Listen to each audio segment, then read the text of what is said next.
What's good, everybody? It's Big Game James, man. I'm back in these streets early in the morning. Back in these streets, work streets. Yeah! Let's go! Let's go.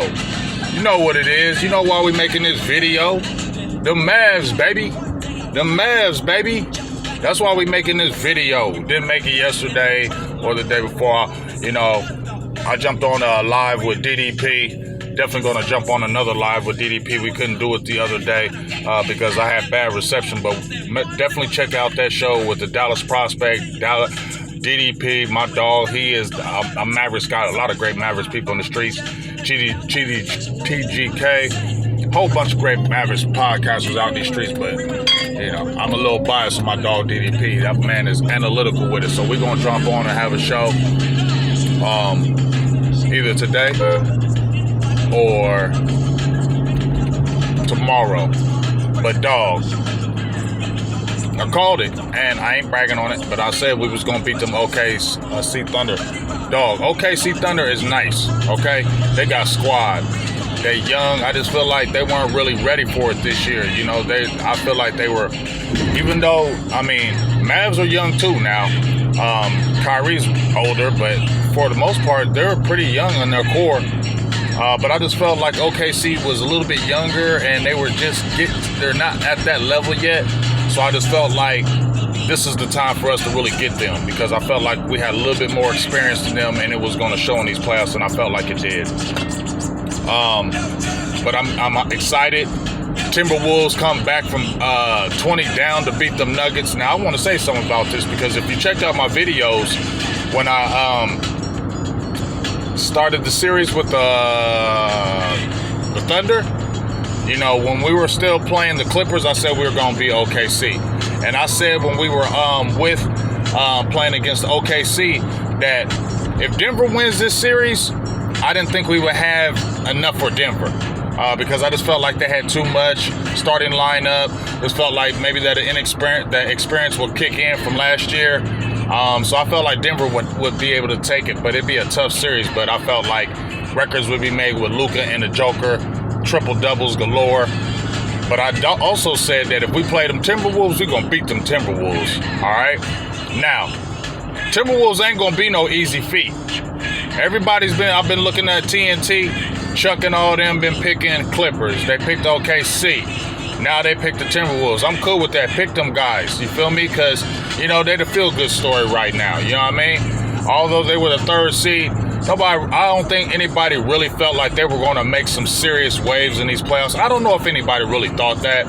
Karl Anthony Towns, a dog. Rudy Gobert, great for what he does. We know Anthony Edwards is an absolute animal, dog. I've been talking about him. I slept on him. When he came out of Georgia, I thought he was nice. But, man, this dude is nice, and I feel like he's going to go crazy in these finals. Keep it real. I feel like nobody's going to really have anything for him. Karl Anthony Towns, to me, is the key. That's a 7-footer who can shoot inside, can score inside, outside. He can get you boards. He can block shots. They got two legit 7-footers. Jaden Daniels, he's slippery. He's only his third year, 6'9", lanky, but he's sneaky, slippery guy. They got Naz Reid, Mike Conley. I know Mike Conley since his Ohio State days. So this ain't going to be no easy feat. And I said this series will go 7 games. I believe this series will go 7 games. But I just feel like, in my opinion, Luka will to win, and I think Luka is tasting this now because he got back with Kyrie. He went to those Western Conference Finals with the team he had. It wasn't a great team, but it was basically Luka put the team on his back, and also you had Jalen Brunson, who was coming to his own as well. Well, you saw they made it to the Western Conference Finals with those guys. Now you got a Kyrie Irving, and you're bigger, you're stronger, you're more athletic than you were. You saw the trade that came into fruition with P.J. Washington, Daniel Gafford. P.J. Washington ends up winning the game. Shrewd. Great moves by Nico Harrison. Once again, you didn't stay pat. You didn't sit on your hands. You didn't sit there and say, oh, well, we got Grant Williams. We'll be good. No. You still stayed aggressive. You still said we need to make some changes to make this team a championship level team. So we're going to go get ahead and get a big man in the middle who can block shots, score, and really be a threat inside. Defense rotation, lobs, all that. You got that young rook who's really stepping his game up in Derek Lively, 12 points, 15 rebounds in the last game against OKC. He's really starting to come into his own. We saw what P.J. Washington did, turning up all playoffs. And then Derrick Jones Jr., last 3 games, career highs. So, obviously, I ain't hating on no daggone Minnesota Timberwolves. I really feel like they beat the Denver Nuggets because I feel like the Denver Nuggets really just slept on Minnesota. I don't really feel like they took Minnesota seriously. If you look at the Lakers games, they weren't blowing the Lakers out. They had to have 2-game winners to win. So I don't think they really took the Lakers. I think they were kind of on cruise control, thinking that they won the series last year and it was going to be the same thing. And I feel like they felt like they were going to run through both them teams all the way to the Western Conference Finals or whatever. But I feel like, they underestimated them Timberwolves because I feel like that's why they went down 2-0. When they got serious, they won 3 straight. And I feel like in the game 6, I feel like they didn't take it serious as well. They felt like, we're up 3-2, we're going to win this. And then Minnesota came in with a buzzsaw. And then even in the game when they were down 20, I feel like Denver was like, we got this. And I feel like that's why they lost, because they let their guard down. I don't feel like Dallas is coming like that because I feel like Luka, Kyrie, them guys are hungry. I think Kyrie wants another championship where it feels like this is his. I don't feel like he felt like that was his in Cleveland. I feel like this is more personal to him. So I feel like he's going to be on a mission. I feel like Luka has been wanting this. Luka has been wanting to get a team. Luka wants championships. Luka wants to go down in history as winning championships. He wants to be compared to the greats. And the greats, how you compare to the greats is not being a great player just individually, but getting them chips. And I feel like it's a lot different in the NBA when you're getting them chips. You know what I'm saying? Them players, not saying they don't take it personal in these other sports, but I know Luka, he wants championships. That's what he wants to be known by. And I feel like his will to win and these particular Western Conference Finals, I feel like his will to win is going to be too great. And I feel like that's going to be the deciding factor in these Western Conference Finals. And the Dallas Mavericks are going back to the finals since 2011. Let's go. And once again, we'll talk about these Cowboys during the week. But right now, I'm on cloud 9 with these Mavericks, dog. And once again, 2 Western Conference Finals. And I'm gonna just throw it back. Everybody's talking about how it's turning up in Dallas. Dallas Stars in the hockey Western Conference Finals. I don't know the hockey back and forth, but they're in the Western Conference Finals. Dallas Mavericks in the finals. Texas Rangers got a World Series. And I'm just saying, when I look at the Mavericks blueprint, I know it's different from football. I know it is. But the main thing that I see is Nico, Jason Kidd, they came together, they worked together, they said, we're going to go ahead and make this pop. I like how they did it last year. We didn't like it because you got Kyrie and you're like, why are you just losing these games? But they had a plan. And I appreciate that. They had a plan. We're going to have to tank these last games because we want to get a high draft pick.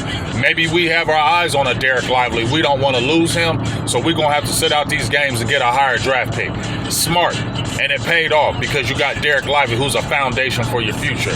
You were shrewd in your trade. You went and got busy in the offseason. You made great moves in the offseason. And then you didn't stay packed during the season and said right before the season is over, let's make another trade because we don't like where we're at. We're trying to get to a championship.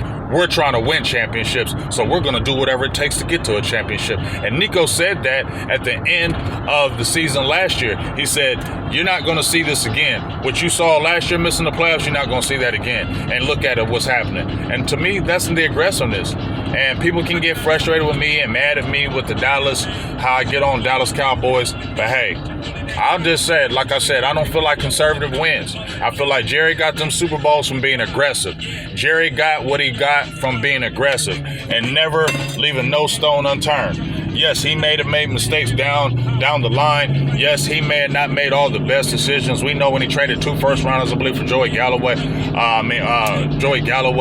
We know about Roy Williams. We know about it. But I ain't never hated on Jerry Jones for always trying. I ain't never hated on him. The only thing I ever got mad with Jerry because he just be talking too much. But I ain't never got mad for Jerry for trying because he always tried to keep this team getting a championship and getting the Super Bowl.